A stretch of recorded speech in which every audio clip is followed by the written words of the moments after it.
वरदानी थे। मैंने जितनी भी कथा सुनाई है ये मन मुताबिक कोई नहीं है। मेरे सामने नारद पुराण है, इसका दर्शन कर लीजिए। यह है नारद पुराण और इसमें हर महीने की पूर्णमासी का वर्णन किया गया है।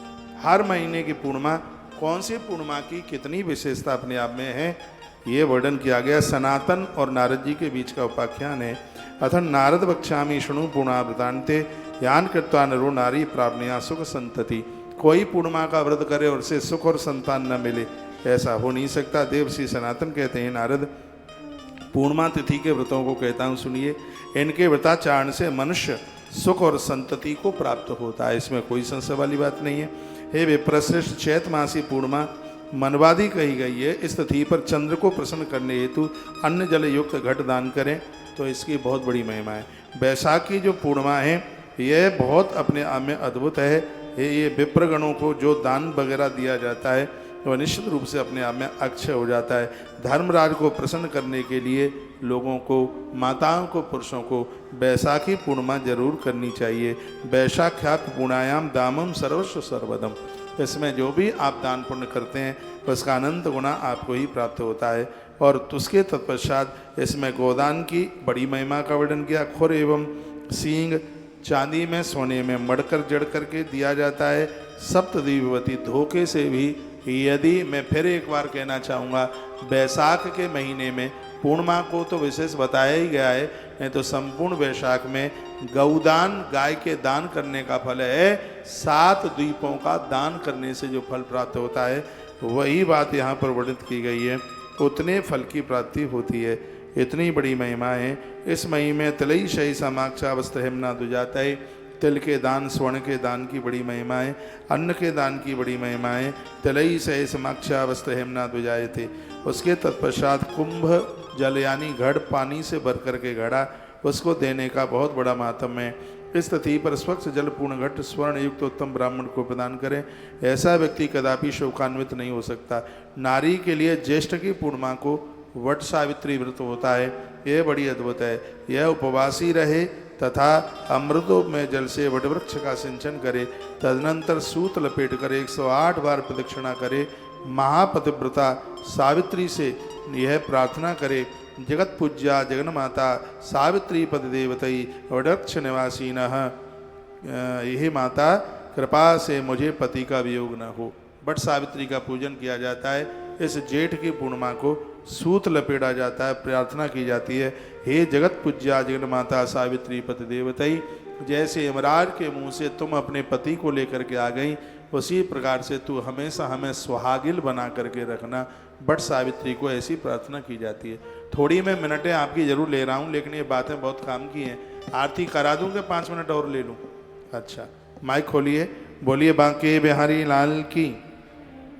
तो इसमें कहा जाता है कि वट वृक्ष निवासिनी है माता, आपकी कृपा से मुझे पति का कभी वियोग न हो। यह प्रार्थना करके वह स्त्री अन्य अथवा सधवा और नारियों को भोजन करा करके स्वयं भोजन करे, वह सौभाग्यशालिनी होगी। बट सावित्री को जब पूजा की जाती है तो ऐसे ब्राह्मण को जो पत्नी सहित पधारे, जोड़े के सहित उसको भोजन कराया जाता है। आषाढ़स्य तो पूर्णायाम गोपद्व्रत मुच्यते चतुर्भुजम महाकाया जामू नंदन सप्रभम। श्लोक बोल करके व्याख्यान कर रहा हूँ। आषाढ़ की पूर्णिमा को गोपद्म व्रत होता है। स्नान के उपरांत पुरुषुक्त का पाठ करते हुए भगवान को स्नान कराया जाता है। जामुनद स्वर्ण के समान प्रभा वाले स्तुति में वर्णन, भगवान के नामों का वर्णन किया गया है। यह व्रत इस विधि से करने वाला व्यक्ति कमलापति, स्त्री पुरुष कोई भी हो, कमलापति की कृपा से वो संसार की सभी वस्तुओं को और मरने के बाद भगवान के धाम को प्राप्त करता है, चाहे स्त्री हो चाहे पुरुष। कोकिला व्रत पश्चात प्रोक्तम दत्त सुक्षते। इसी तिथि पर कोकिला व्रत चारण किया जाता है। इस तिथि से लगातार श्रावणी पूर्णिमा पर्यंत नित्य जलाशय आदि में स्नान उपरांत गौरी रूपा कोकिला पूजन होता है। उन कोकिला रूपी पार्वती का चिंतन करते हैं। स्वर्ण पंख वाली रत्नेत्रा प्रवाल मुखी कस्तूरी वर्णी तथा नंदन मनोत्पन्ना वे आम्र तथा चंपक वृक्ष पर स्थित होती हुई वे मधुर अव्यक्त शब्दों में वो गायन, इसमें माँ पार्वती जगदम्बा की पूजा का वर्णन किया गया है। मैया का ही नाम यहाँ पर कोकिला है। तत्पश्चात इस प्रकार कोकिला रूपा पार्वती का चिंतन करके और उसके तत्पश्चात वस्त्र पट पर रंगों से चित्रित करते हुए, ये मैं एक एक वीडियो हर पूर्णिमा की डालूंगा। अभी तो बस अब टाइम हो गया है। एक एक पूर्णिमा की एक एक वीडियो पूरी डाली जाएगी 20-20 मिनट की।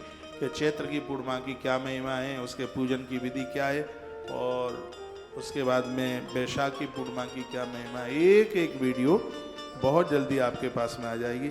जो नारी है अति उत्तम कोकिला व्रत करती है उसे 7 जन्मों तक सौभाग्य का लाभ होता है। श्रावणी पूर्णिमा तिथि पर वेदोपकारण व्रत करते हैं। श्रावणी पूर्णिमा जिसको आप रक्षाबंधन कहते हैं, इसमें गौरी शंकर की पूजा का बड़ा महत्व है। यजुर्वेद के मंत्रों में वर्णित किया गया, जो अपने भाई को आप रक्षा सूत्र बांधती हैं, राखी बांधती हैं, जो भी बहन श्रावणी पूर्णिमा को अपने पियर में होती है, उसके पियर में होने से उसके भाई और भतीजों की आयु बढ़ती है, उम्र बढ़ती है।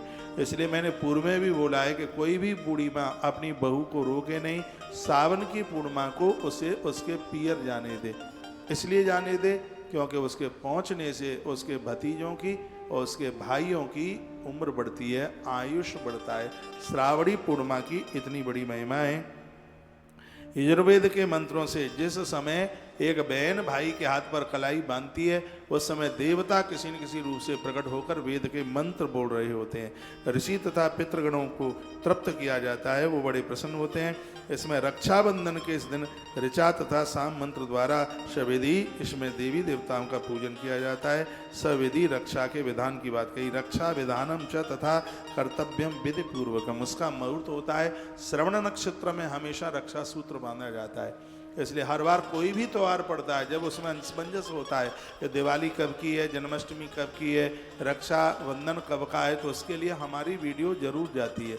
ग्रंथ में लिखा हुआ है रक्षा विधानम च तथा, यदि एक विधान के अनुरूप यदि कोई बहन इस पूर्णिमा को अपने भाई की कलाई के ऊपर रक्षा सूत्र बांधती है तो राजा बलि की तरह उसके भाई का जीवन हो जाता है। बलि की क्या विशेषता है? बलि के दरवाजे पर रक्षा स्वयं भगवान नारायण करते हैं, तो उसके भाई की रक्षा में भी भगवान नारायण खड़े रहते हैं। ऐसा इस ग्रंथ में वर्णन किया गया है। ऐसा इस नारद पुराण की इन श्लोक संख्याओं में इस बात की बात कही गई है। अब आगे की भी और बात कही जा रही है, आगे की पूर्णिमाएँ उसकी भी बात कही गई। तदंतर सब विधि रक्षा विधान की बात कही गई। कांसे के पात्र को जल से स्वच्छ करके उसमें श्वेत सरसों, अक्षत, लाल फूल एवं कुसुम रंग में रंगा हुआ धागा रखें। हमेशा भाई के कलाई पर आप रक्षा सूत्र बांधते हैं। भाई दूज के दिन भाई के भाल पर आप तिलक करती हैं। इस बात को जिंदगी भर मत भूलना। पूजा की थाली पीतल की नहीं, तांबे की नहीं, स्टील की नहीं, पूजा की थाली कांसे की ही होनी चाहिए। ऐसा इसमें वर्णन किया गया है। वर्णन किया है सिद्धार्थ क्षतराज का विदिता रक्तासु कांसे शिता, कांसे की थाली हो तो कौशवस्तेन चतंतनाथ सलिल प्रक्षाल कांसे धृता। कहा गया एक जल में थोड़ा सा केसर घोलें, उसमें राखी को डुबोने दें, फिर वो राखी को फिर निकाल लीजिए, फिर उसको भाई के हाथ पर बांधिए। ऐसा भी वर्णन किया गया है। गंध आदि से, रोली से, हल्दी से उसमें थोड़ा दही मिलाकर भाई के भाल के ऊपर तिलक करें। इससे भगवान विष्णु आदि देवते प्रसन्न होते हैं। स्वयं ब्राह्मणों द्वारा बाहु में डोरा बंधवाएं, गुरुजनों के द्वारा ब्राह्मणों के हाथ में खुद बांधें और उनसे अपने हाथ में, माताएं बाएं हाथ में, पुरुष लोग ब्राह्मणों से दाहिने हाथ में रक्षा सूत्र बंधवाएं। इससे उनका आयुष बढ़ेगा। सधवा देवियां ब्राह्मणों से ये कलावा बंधवाएंगी, इससे उनके पति की दीर्घायु होगी। जब भी पूजा में आप बैठते हैं तो रक्षा सूत्र हाथ में होना ही चाहिए।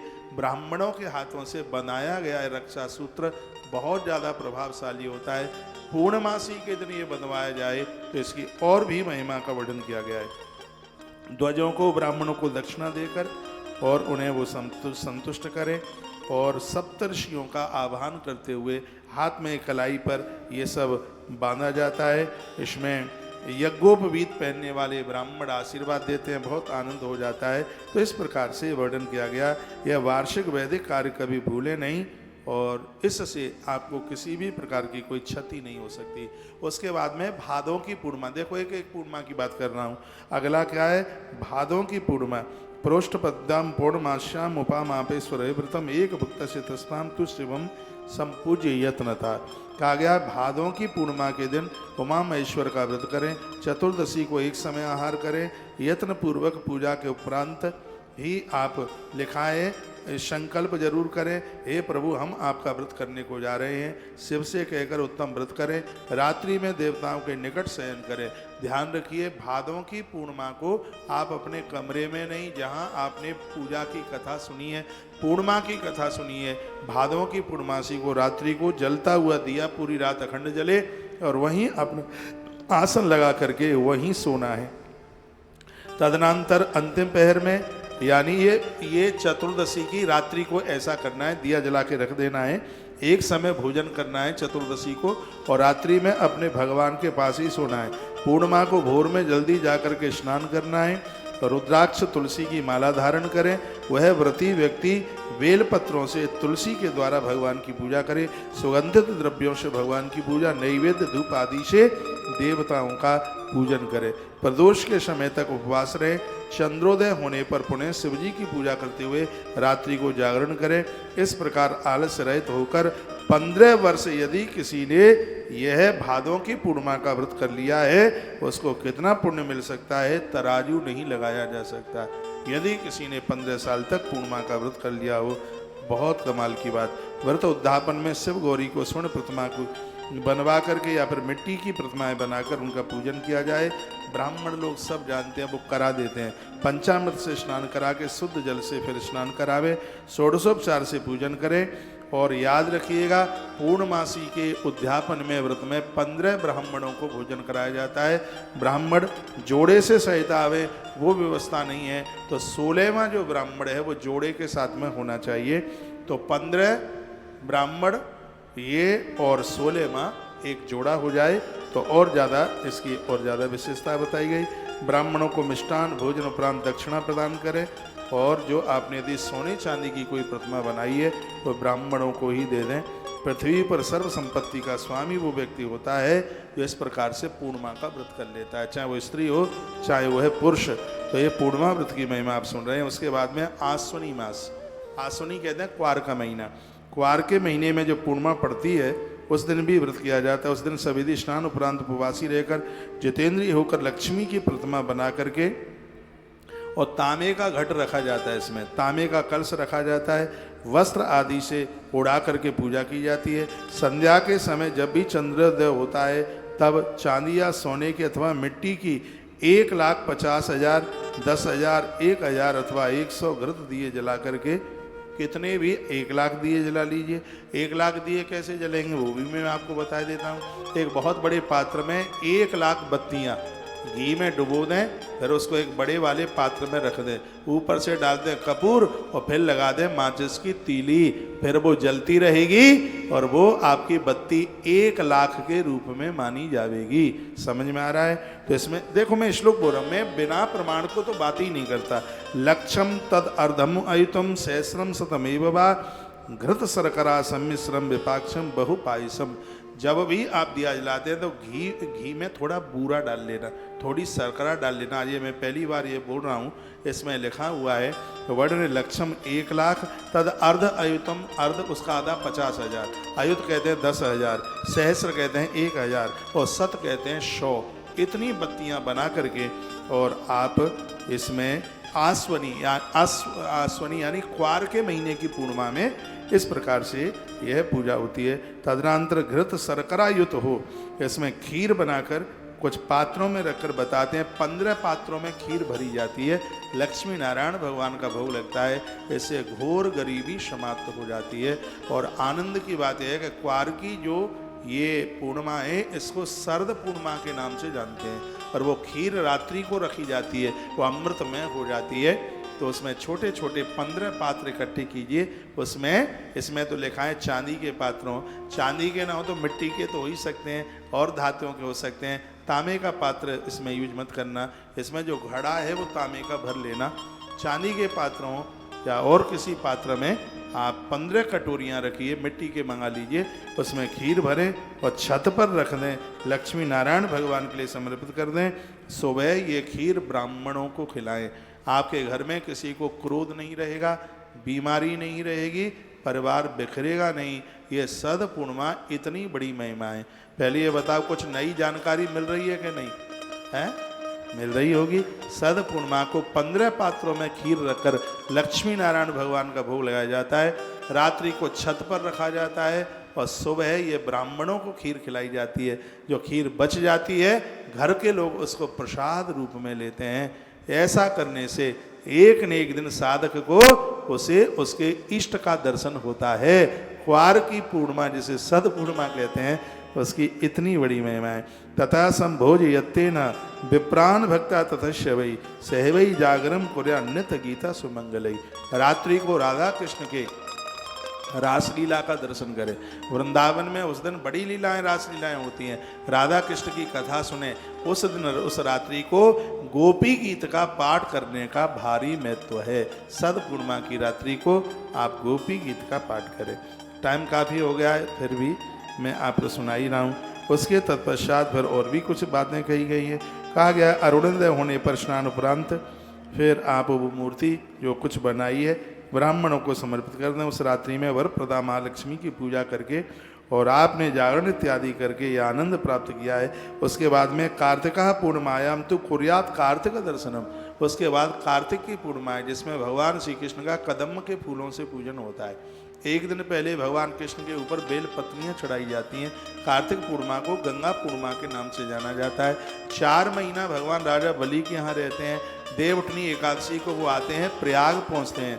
प्रयाग के तत्पश्चात फिर भगवान अपने लोक को बैकुंठ चतुर्दशी वाले दिन पहुँचते हैं, यानी कार्तिक पूर्णिमा से एक दिन पहले। और फिर कार्तिक पूर्णिमा के दिन सगरे देवता गंगा जल से भगवान का महाअभिषेक करते हैं, इसलिए इसको गंगा पूर्णिमा के नाम से भी जाना जाता है। और भगवान उस चतुर्दशी को अपने धाम पहुँचते हैं, इसलिए उसको बैकुंठ चतुर्दशी के नाम से जाना जाता है। एकादशी के दिन भगवान खड़े होते हैं, उस दिन उसको देव उठनी 11 के नाम से जाना जाता है। राजा बलि के यहाँ पर भगवान की उस दिन ड्यूटी पूरी होती है 4 महीने की। भगवान फिर वहाँ से चलना शुरू करते हैं।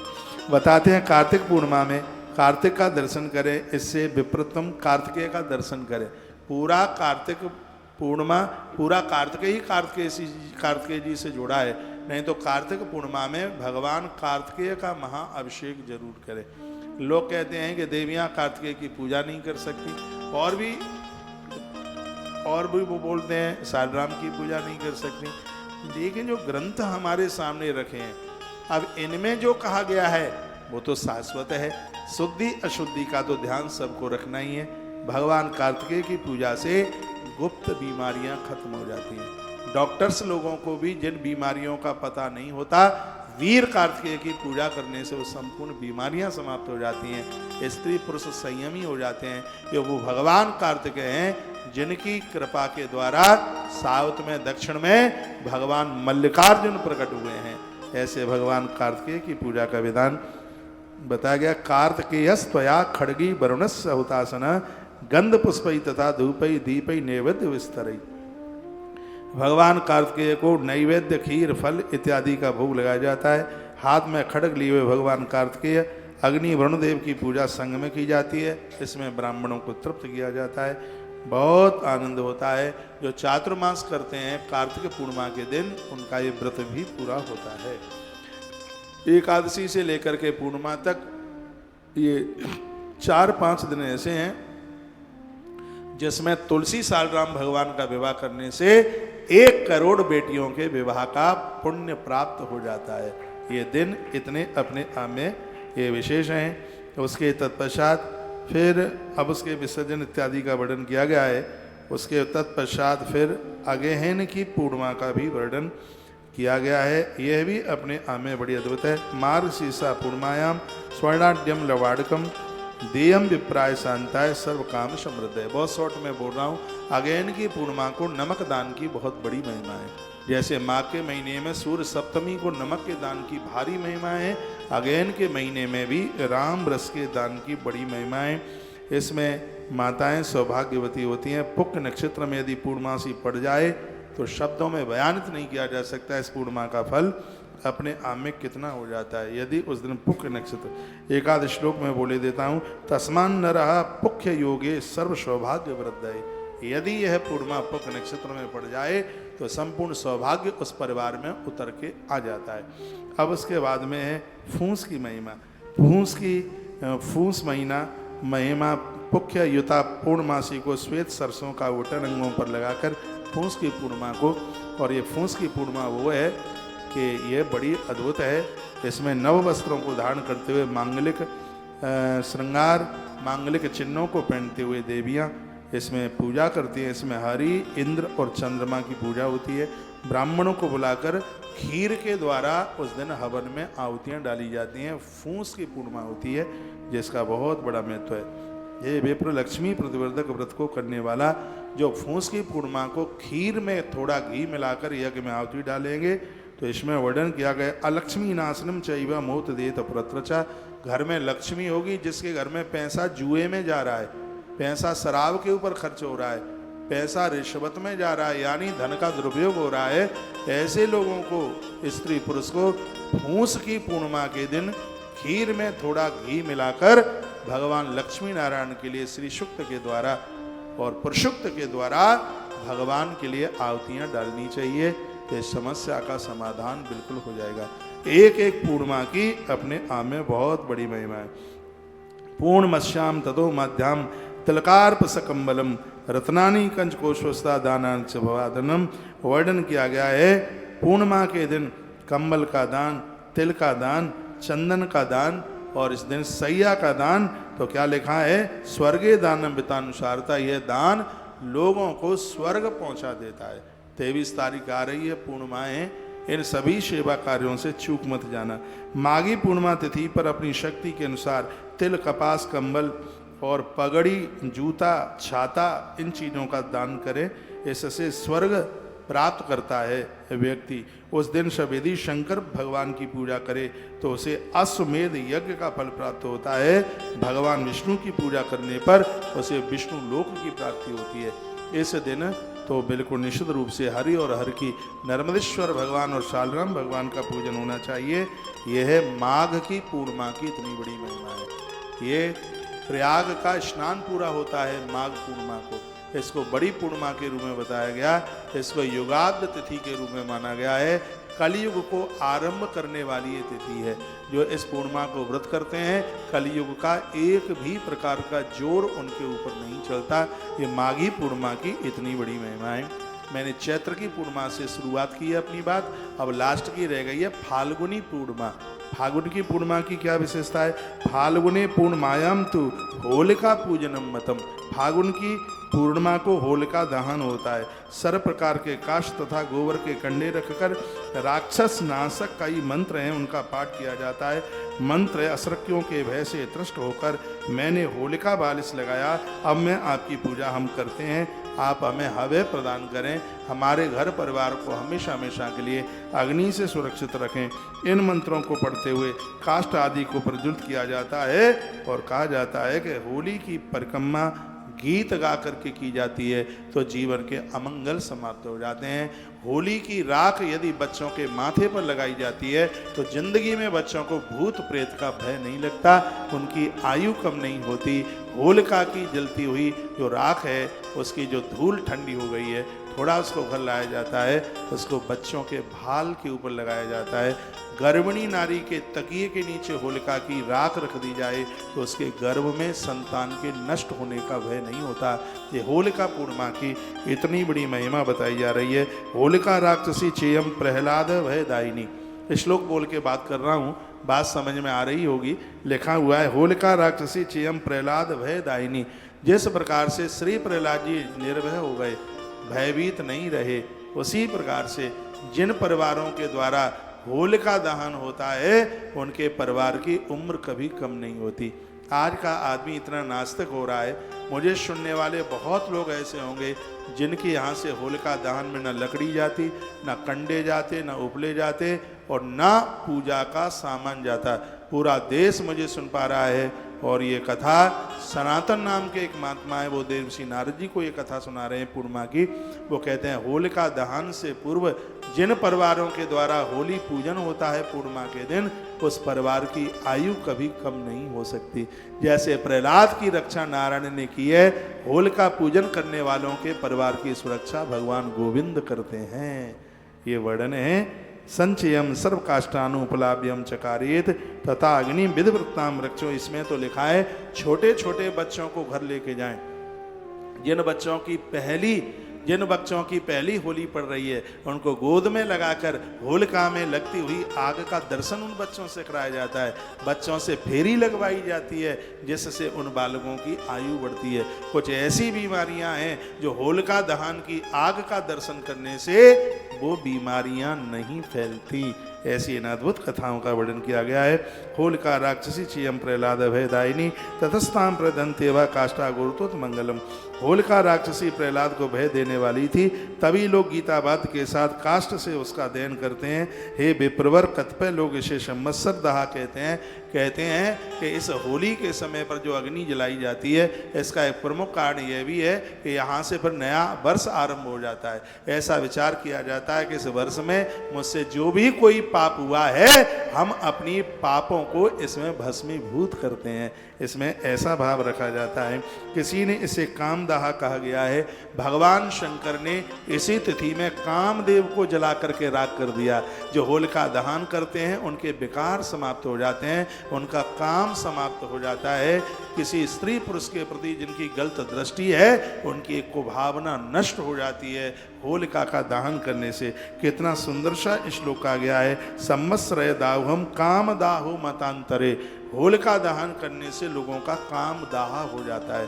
भगवान शंकर की तीसरी आंख खुलने से जैसे कामदेव जल करके राख हुआ, जो होलिका दहन करते हैं उन लोगों के विकार भी जल करके राख हो जाते हैं। ये फागुन की पूर्णिमा का इतना बड़ा प्रभाव है जो व्यासपीठ से आपको सुनाया गया। उसके बाद चैत्र वैसाख ये सब आपको सुना दिया गया है। बहुत बहुत धन्यवाद, आप सबने इस कथा को सुना। आप सबका मंगल हो। पूर्णिमा कथा कल और आज चली, ये 2 दिन के माध्यम से जरूर कुछ न कुछ नया सुनने के लिए जरूर मिला होगा। मुझे विश्वास है कि अब आने वाले समय में आप होलिका दहन और होलिका पूजन करना नहीं भूलेंगे, क्योंकि शास्त्र से कुछ अद्भुत बातें आपके बीच में परोसी गई हैं। बहुत बहुत धन्यवाद है आप सभी का। आप सबका मंगल हो, कल्याण हो। आज की कथा कैसी रही, हृदय की भावना तुलसी तपोवन यूट्यूब चैनल पर आप अवश्य में